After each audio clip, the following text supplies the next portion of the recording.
shocking predictions for 2021.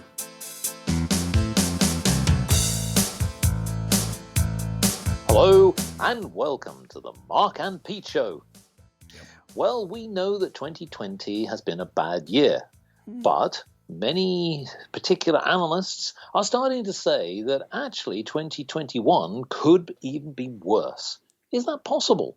Well, some optimists say no, actually, it's going to be a bright future. But when we start to get into the detail, we may say that actually some of the things that were done in 2020 has actually set up 2021 for a bad future. Look at the way the economy is going. Look at the impact of COVID-19.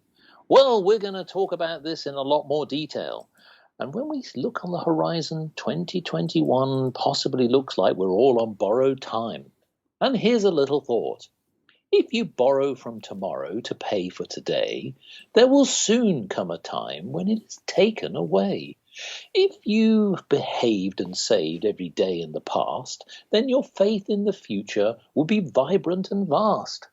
Clergyman Pete, I say to you that perhaps in 2020 we didn't invest in the right way, with the right policies, and in the right areas. What does 2021 look like for you? I see that 2021, in many ways, there being a continuation of the troubles and the joys of 2020. But I do see, I err on the sides of the analysts you referred to in your little intro there.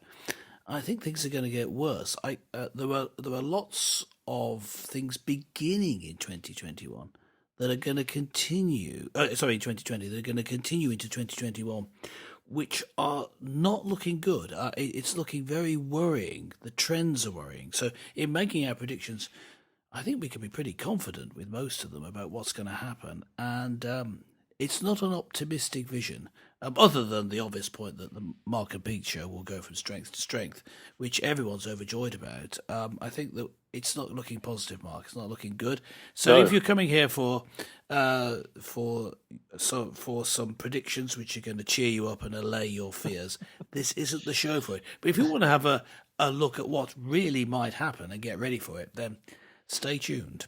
Well, here's a go. So we're going to cover a number of subjects. We're going to start with the economy. And this is where I was alluding to the fact that perhaps if we'd invested and saved in the right way, and perhaps had a slightly different strategy, yes, Mr. Rishi Sunak, yes, Chancellor of the United Kingdom, and many others around the world, perhaps we might have had a little bit more hope for the economy. But here's the thought. As we know that 2020, Rishi Sunak of the United Kingdom did, like many people who were controlling budgets, decided to put people on a furlough scheme, meaning the idea being that with the impact of COVID-19, the business could be effectively mothballed. Those people would be paid for doing, well, really, very little, essentially, for those businesses that were impacted by the pandemic. Now, that does sound great, and is certainly with the impact of when people were trying to get their head around what was going on.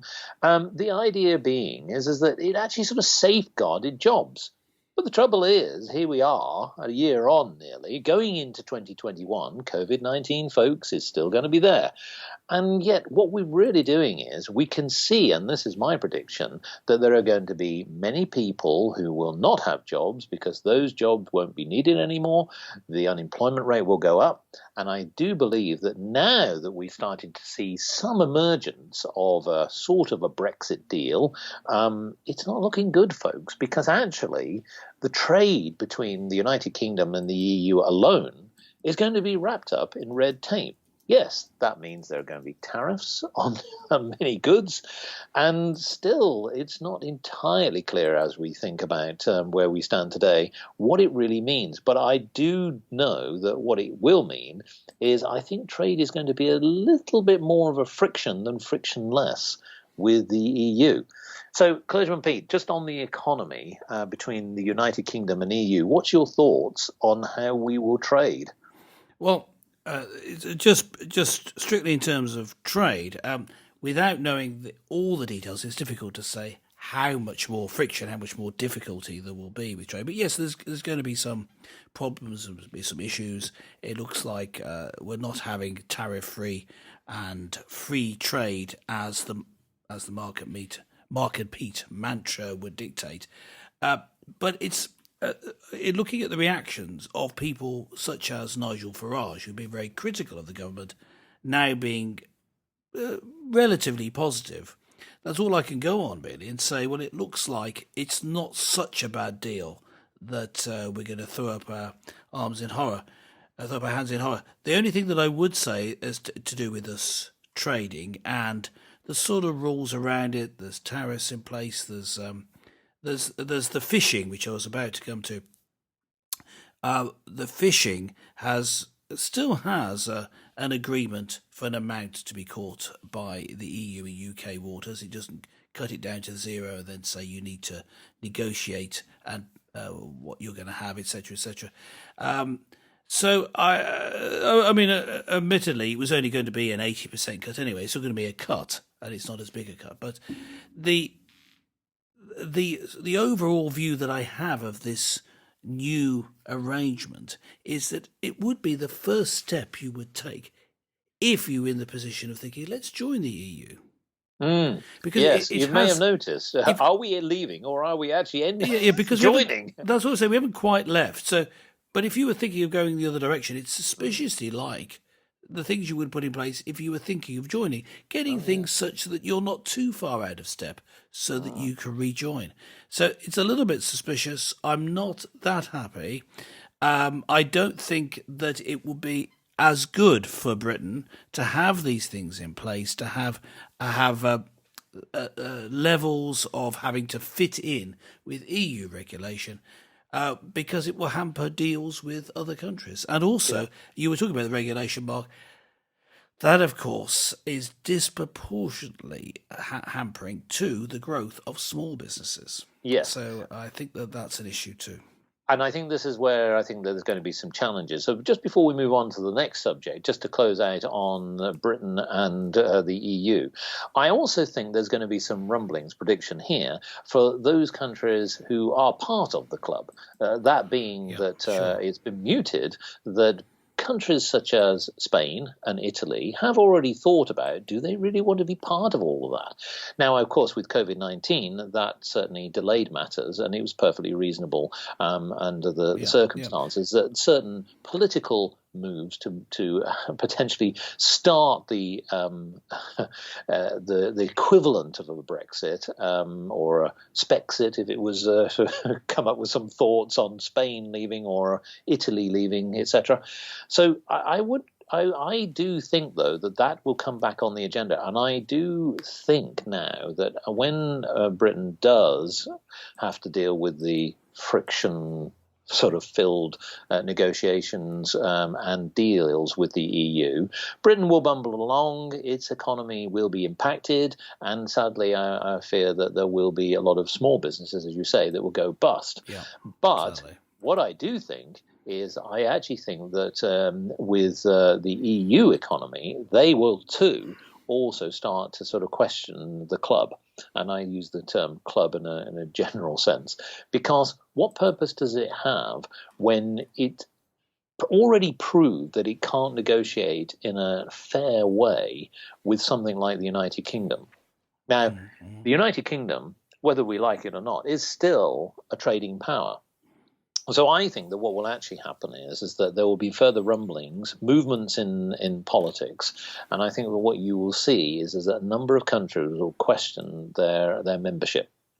So when we sort of look at the world on a broader scale, of course, when we look across the Atlantic, we sort of see that we potentially are going to have a new president. I say potentially, that is. Joe Biden allegedly is the president-elect, and we think that maybe there could still be some question marks over the legitimacy here. So, Clergyman Pete, I ask you, come January, going onwards, what would perhaps a United States look like under Joe Biden? Yes. Well, first of all, just dealing with your first point about Joe Biden possibly being the president-elect. Of course, he technically isn't until January the 6th when the electors vote. So he's technically not president-elect yet. And we're looking, there's looking like a possibility that there will be big ructions and disagreements in the Senate and the House of Representatives in January. So watch out for that. That's a prediction. Big upsets and arguments in the US Senate. I know you could say, well, that always happens. Well, no, it doesn't actually. Quite often things just go through as they always already have, and then no laws are passed, and you get to the end of the year. That's what normally happens in the US Senate. So I think that you're going to see some things happening. But assuming, as is most likely at the moment, that Joe Biden does become president, we're going to have problems with his legitimacy, because in a recent poll, 47% of the electorate thought that Joe Biden had stolen the election. And this is with all of the mainstream media and big tech, by which we mean Facebook, YouTube, Twitter, and I suppose Instagram as well, were all dead set against spreading any news, allowing any sort of talk of there being any sort of problems with the election. So with even that in place, many people being suspicious, if Joe Biden does take office as we expect, then there's going to be a lot of people not just disgruntled, but very angry. It's not just that they don't think that their man won. Looking at the percentage who think that it's illegitimate, there's going to be even quite a proportion of Democrats who think it wasn't legitimately won either. Quite. So it's a terrible situation we'll be in. Now, let me just say one thing. This is what I wanted to point out right at the start of this segment, is that if I were Joe Biden and I was convinced that I'd won, I would say, look, let's have a thorough investigation right now. We've got until January the 6th. Let's get those voting machines that are questionable. Let's have a thorough audit of all the signatures on votes. Yeah, throw out ones that don't fit because I won on the number of votes legally cast. I mean, if he doesn't believe, the fact that he's not doing that does make me question that he even believes it himself. Now, so going on, yeah, I think there's going to be division in the country, in the United States, because of this partly, but also because of there are effectively two very different countries within that one country, and it's no longer between the North and the South, although there are still cultural differences there. It's between the big metropolitan countries. Basically, you're talking about New York and Los Angeles and San Francisco, and those big cities, and a couple of the other big cities within the United States, and the rest of the country. Yes. And if you remember back to 2016, in terms of votes for the two candidates, Trump won by several million votes, but he didn't win the popular vote because Hillary Clinton got so many votes just in California. Yes. Well, look, I mean, we think that, as our prediction, that there's going to be ructions, and we do believe that, yes, there will be unrest on the streets, but we think potentially, maybe that we think that certain states, like Texas, for example, will start to push forward to think, well, is this really what we want as being part of a United States, or less of a United States? It could be named after Brexit. People are calling it Texit, which is a bit confusing because that was the make of calculator I used at school. Yes. Texit. But yes, Texit, leaving possibly, possibly with because it came from a firm in Texas, but the possible joining of Texas with some other states, that's certainly possible. I don't think we'd be so confident as to make that a prediction. But if Joe Biden gets in, yes, we could see some serious consideration of that. If Trump were to be inaugurated, there'd be riots on the streets against him. And that's rather telling of the two different sides and what they're like. One side is relatively law-abiding compared to the other. Yeah.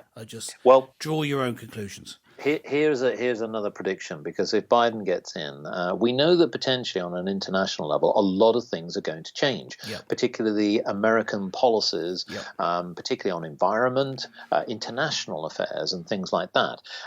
So just to quickly cover that point, and I accept that it's sort of associated with the United States, but now it's on a wider scale. Maybe there could be some tensions, slightly more, where Trump, give him some credit, credit, dare I say, that really on an international level he had actually managed to certainly improve relations when we think about North Korea and the Middle East, etc. Whilst there are certainly some problems, we do have to sort of think about, well, what will Biden do? And, are we really going down the right path by reversing some of the things that Trump was trying to do? Yes, and particularly, if I could just jump here, the relation with China, where Trump saw their attempts to really take over, as in hegemony, hegemony meaning influencing other countries rather than taking them over by war. By China, he saw it, and he saw how they were using international agreements, for example, the Paris Accord, in order to stack the decks in the favour of their economy, and also, using such things as influence in government circles. Yeah. In Britain, we see that. We see that in the US now, in the Biden administration incoming. So I think that you're going to see, and this is the prediction, a real takeover, not an illegal takeover, an economic takeover by China, not a warlike takeover, unless there's a big response to them. But I think that we can confidently predict that it will include underhand measures in order to get there. I think we'll see. Maybe this will be revealed, a big espionage and cyber espionage move by China being exposed. I think we can predict. Well, that I think this is where we want to take it, isn't it? Because we know that there has been a lot of conspiracy theories about who is really responsible for interfering with elections, interfering with business, interfering with personal lives and banking and many other things. And espionage and cybercrime is a big issue, certainly throughout the world. And many people have accused China, Russia, Korea, and many other countries being guilty of infiltrating and stealing data. Now, here's a prediction, which is something which is, I think that we're going to see much more exposure of data sovereignty and breaches where big corporate companies, as well as small ones, will continue to be hacked, where things are getting very, very sophisticated now, to the point where it's not impossible to stop cybercrime, but it becomes a race against the time, where essentially just at the point where you feel as though you've plugged the gaps, more advanced automated capabilities and malicious bots and cybercrime can actually start to steal data. And where I think it becomes critical is where we start to see it affecting big operations such as infrastructure. Now, we've talked about in the past about Huawei, and where there may be some issues certainly on the telecommunications front. Sure. But what if that was to affect a nuclear plant, or if it was to affect a sewage plant, or to affect some electricity or generating plant, or something which is critical, or, as we have seen, where instead of it just being malware freezing up computers, it could be malware that has started to infiltrate into vital hospital equipment and things like that. I could see that accelerating more and more, because the exponential growth of cybercrime, that attack surface, as many cyber experts would say, is growing more and more. We have more devices, we have more infrastructure, more and more people are moving to the cloud. And so this is where essentially I could see that there could be some more issues. And I think we will see more and more of those sort of incidents happening in 2021. So where we sort of then move across, I want to a totally different tack, which is around entertainment, because we have some concerns, don't we? And that is that we've seen with COVID-19 impact on theatres and cinemas and general entertainment. We have a prediction that we think that actually that maybe the big giants of entertainment, that could change. Closure and Pete, your view? Yeah, well, I do think that one of the major studios in Hollywood could either go bust or more likely be amalgamated into another studio. I'm looking at the recent decisions by Warner Brothers, emphasis on streaming at the same time as they are releasing in cinemas, And also that's coinciding with a type of editorialism, an approach to the films, which we might call "go woke, get broke," or the other way around. The if you go for the woke agenda, would be overemphasis on feminist and identitarian issues, and that seems to be have come to the fore in the recent Wonder Woman movie. I haven't seen it though, so I can't say whether I agree with that assessment. That's what been said, and he did very poorly in what is now a very major outlet for movies from Hollywood, which goes back to our point earlier, and that is China. He did very poorly in China, less than half of what was anticipated. And so it's looking like, yeah, you could have Warner Brothers having difficulties because they made a lot of investment. It may be that it may be another studio, but I would say that one of them is going to get into major difficulties. And the reason I'm saying that is, you're getting if you're getting a smaller market because of COVID, people not going to the cinemas, then you get more competition, and someone always loses out. Yeah, well, many other forms of entertainment, as theatres, cinemas, etc., I think will also suffer. Sports. So I think in the general, well, I'm going to come on to the sports as a sort of closing topic, which is around the Olympic Games. Yes. Well, as we know, 2020 was meant to be a showcase event, and unfortunately, Japan didn't have that opportunity to do it. It was delayed. So here's a prediction. I think that we are still going to find that COVID-19 will play a part in the sense that it will affect the running of the operations and the orchestration of the Olympic Games. Now, as we know that for any athlete, really the training program is fundamental, and many people are already affected by this, and I think that we can pretty much safe to say that the outcome of 2021 is certainly going to be something that everyone's going to be looking at. Is this going to be an event that can take place? It's such a monumental sporting event. I do believe it will be compromised, and I think that what we will see is that we will probably see certain athletes deciding not to go, which will ultimately affect the outcome, those who will win the medals, those who don't. Yeah. So, Clergyman Pete, I ask you, from a sporting perspective, what's your thoughts? Not just of the Olympics, but I mean, some clubs, as in football clubs, could go bust, as we've already seen, because they can't get the people through the turnstiles, and they need the money. Yes. No, here I'm going to be slightly controversial, but I would say that this, the bringing down to size of these big clubs and big events, isn't necessarily a bad thing for sport as a whole. I think that sport is better when it's amateur, when it's local. I'm not a big fan of well-paid sports stars competing against each other. I think it's better to have it local. Just see who can run the quickest locally. That would be that. The making it more amateurish means you get more real people competing against each other. Perhaps it won't go as far as that, but I could see, yes, some football clubs, soccer clubs in Britain may well fold over the coming year when they just don't get the people coming through the gates, so they just won't be able to continue. I could certainly see that happening. With the Olympics, as you say, it's set to occur in summer 2021. It was moved to then. It's still... I think it's going to happen. There'll be lots of silly COVID restrictions. I don't think they have to compete in a mask, but there's going to be lots of strange things happening because of the fear across the world has been instilled by the government reactions to this disease.